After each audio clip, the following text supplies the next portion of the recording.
When Kobe Bryant returned to Lower Merion High School in Ardmore, Pennsylvania, he expected to find memories of his basketball beginnings. What he didn't expect was to find Mr. Earl, the same custodian who had unlocked the gym for him every morning at 5:30, still mopping those same floors at 72 years old.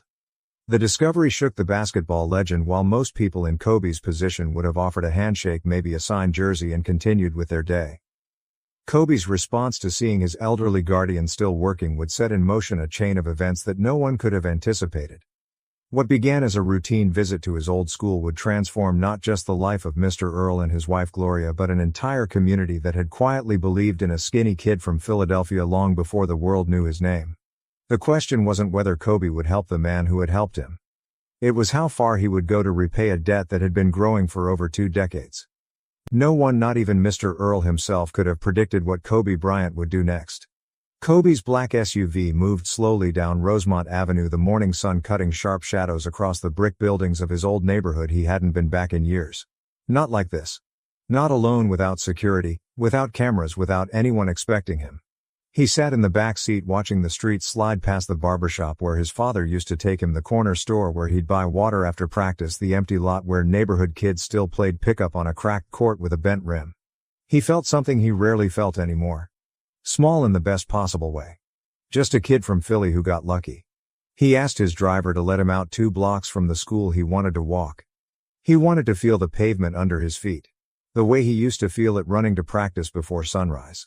His knees weren't what they used to be, but he moved with the same quiet purpose he had always carried. The school looked both smaller and larger than he remembered, smaller because he had grown into the world, larger because of what it had meant to him. Once he pushed through the main entrance and nodded to the woman at the front desk. She recognized him immediately and froze. He put a finger to his lips, smiled, and she nodded. Understanding, he just wanted to walk. The hallways were quiet. It was early before most students arrived. Trophy cases lined the walls, and Kobe slowed when he reached the one dedicated to him. Jerseys, photographs, newspaper clippings, the words that had been written about him over the years. He stood looking at a photo of himself at 17, all arms and ambition, and absolutely certain the world would give him what he came for. Next to the photo was a quote he had given to the school paper. His senior year. The most important thing is to try and inspire people so that they can be great in whatever they want to do. He didn't remember saying it, but he believed it more now than he probably had then. He followed the familiar corridor toward the gymnasium. The smell hit him before the door did. Floor polish, rubber, cold air. The particular silence of an empty gym. He pushed the door open and stood in the doorway for a moment, just breathing it in. The court had been refinished. The bleachers were new, but the dimensions were exactly the same. Every basket, every free throw line, every painted boundary exactly where it had always been. He walked to the spot near the right elbow where he had taken 10,000 practice jumpers and stood there for a moment with his eyes closed. That was when he heard the wheels of a cart rolling across the far end of the court. He turned and saw an old man moving slowly along the baseline, pushing a wide dust mop with the careful, deliberate rhythm of someone who had done this exact thing 10,000 times himself. The man wore the same gray uniform the school had always issued to its custodial staff. His back was curved slightly forward, his movements slow but never careless. Every inch of floor getting its due. Kobe watched him for a long moment, something tugging at the edge of recognition. Then the old man paused, looked up and squinted across the court at the tall figure standing near the elbow. "Can I help you?" The old man called out. "Gym doesn't open for students until 7. Kobe walked toward him slowly. "Mr. Earl," he said. When he was close enough, the old man tilted his head, studying Kobe's face the way people do when they know a face but can't yet trust their own memory. Then his eyes went wide and he took a step back. "No," he said. "It can't be, it's me." Kobe said. Mr. Earl put one hand on the handle of his mop to steady himself. "Lord Almighty," he said. "Kobe Bryant standing in my gym." Kobe closed the distance between them and pulled the old man into a hug. Mr. Earl felt smaller than he remembered. Like the years had taken some of him a little at a time. They separated and Kobe looked at him properly. The white hair, the deeper lines in his face, but the same steady eyes, the same quiet dignity. "How old are you now?" Mr. Earl, Kobe asked. 72 last March, the old man said with a small proud lift of his chin. Kobe couldn't keep the surprise from his face. "You're still working full-time?" Mr. Earl shrugged. "School still needs cleaning," he said simply. Then he smiled, and it was the same smile Kobe remembered, a smile that didn't require anything from you, just offered itself freely. You on the other hand, he said, nodding toward the trophy case. Don't look like you need any help at all. Kobe laughed. He hadn't expected to laugh this morning. They sat in the empty bleachers for a while, talking the way people do when years have passed and there's too much to say any of it efficiently. Mr. Earl told him the school had changed and hadn't changed. He told him about students he'd seen come and go, some of them doing well, some of them not, some of them gone too soon. He talked about the ones who reminded him of Kobe, the ones who came in early and stayed late, who swept the floor with their eyes before they ever touched a ball. You remember letting me in early? Kobe said every morning. Mr. Earl said 5:30 without fail.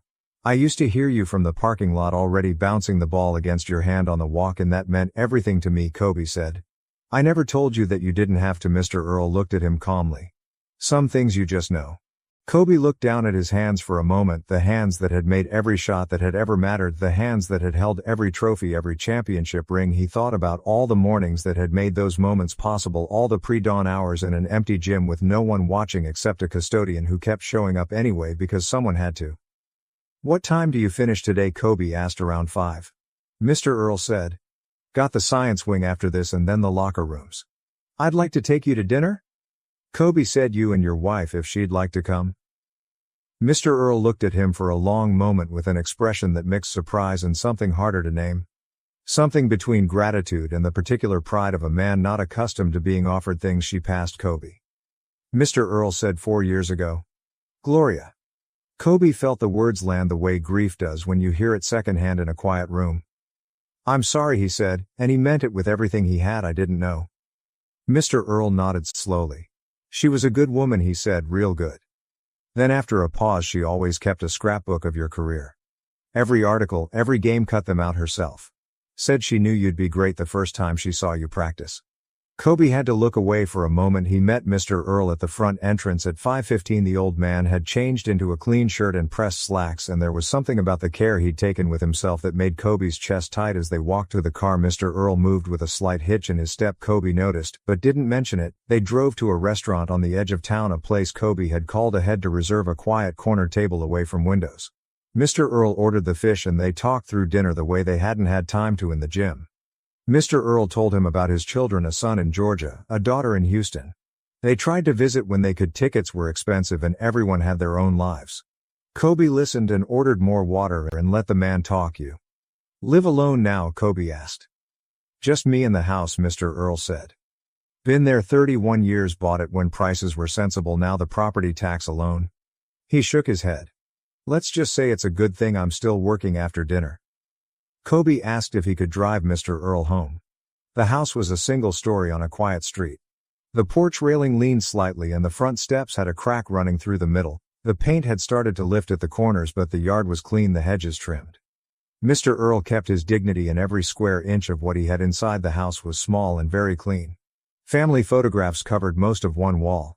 A lifetime of moments captured and framed with care, and there on a side table was a thick photo album, its cover worn smooth from handling. Is that what I think it is? Kobe asked. Mr. Earl picked it up almost shyly. Gloria's scrapbook, he said.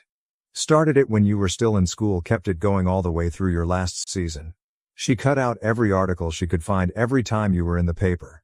Kobe sat down and Mr. Earl handed it to him and he opened it to the first page. A newspaper photo of a 15-year-old kid going up for a layup. The caption read Lower Merion.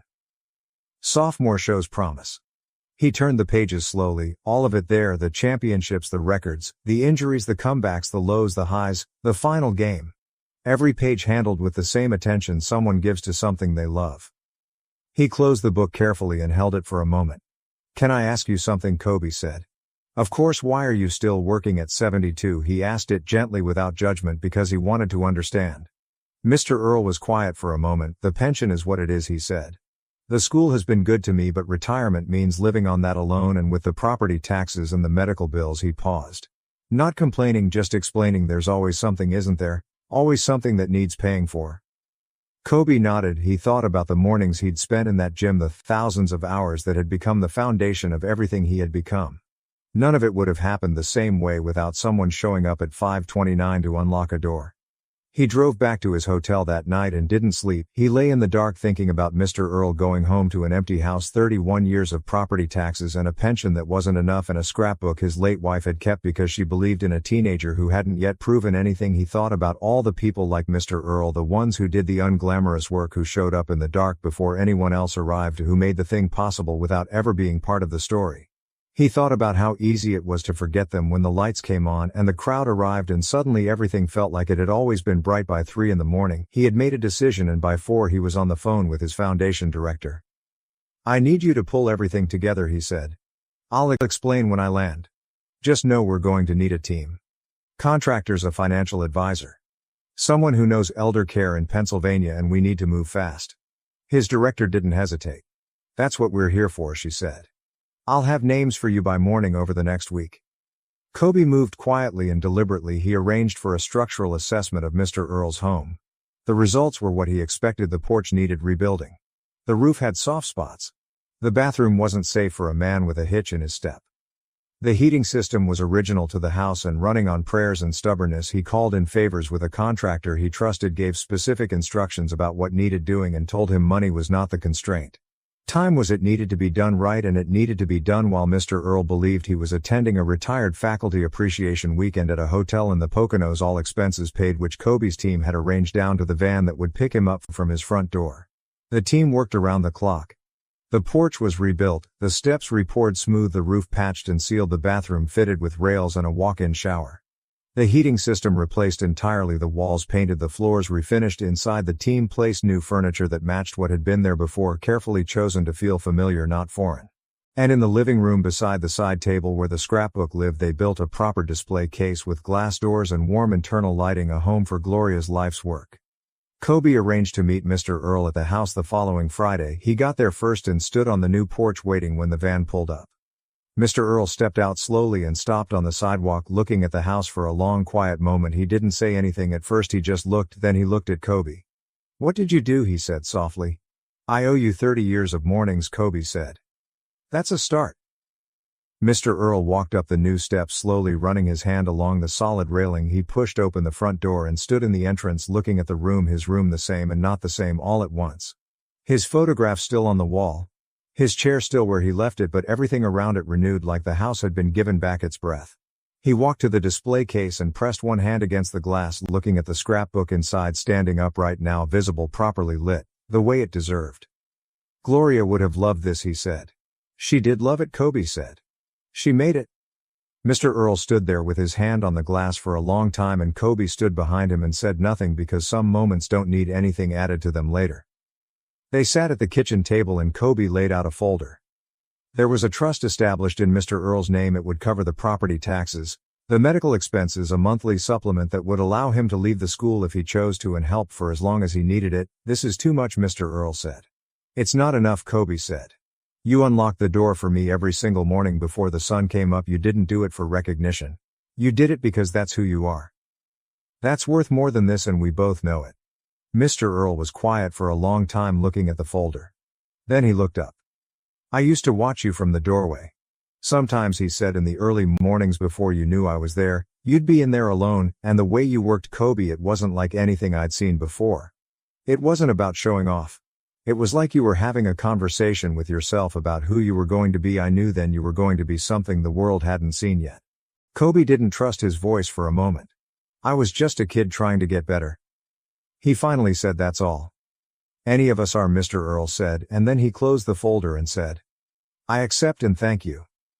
And Kobe felt something settle in him, the way things settle when a debt you didn't even know you were carrying gets put down. Word spread through the neighborhood the way word always does. And by evening a handful of people had found their way to the street. Former students, teachers, neighbors who remembered Mr. Earl from their own school days, the woman who'd lived across the street for 20 years who said he had shoveled her driveway every winter without being asked, the former student who said he'd stayed late to help her find a lost backpack and never made her feel like a burden. The retired teacher who said he had covered for her classroom one morning when she was running late, never mentioned it to anyone. Kobe stood to the side watching and thought about the geometry of quiet goodness, how it radiates outward from a single person over decades, touching life after life in ways that never get counted or measured or rewarded. How easy it is to mistake invisible for unimportant. Before he left, Mr. Earl walked him to the new porch and they shook hands, and then Mr. Earl pulled him into a hug the way he had when Kobe was still just a kid who needed someone to believe the gym would be open when he arrived. "You come back now, you hear?" Mr. Earl said, "I'll be here." Kobe walked to his car and sat for a moment before starting the engine. He looked at the house, at the lit windows, at the solid porch railing, at the home that looked like itself again, and he thought about all the doors in his life and who had been on the other side of them, willing to open them in the dark before anyone else arrived. He drove away and the house disappeared in the rearview mirror, and he was already thinking about who else he needed to find if this story moved you. Drop your city and country in the comments below. We would love to know where you are watching from and if you believe that the people who show up quietly deserve to be seen. Please hit that like button and subscribe so we can keep telling stories like this one. Don't forget to click the video on your screen right now for another story that will stay with you. Thank you for watching.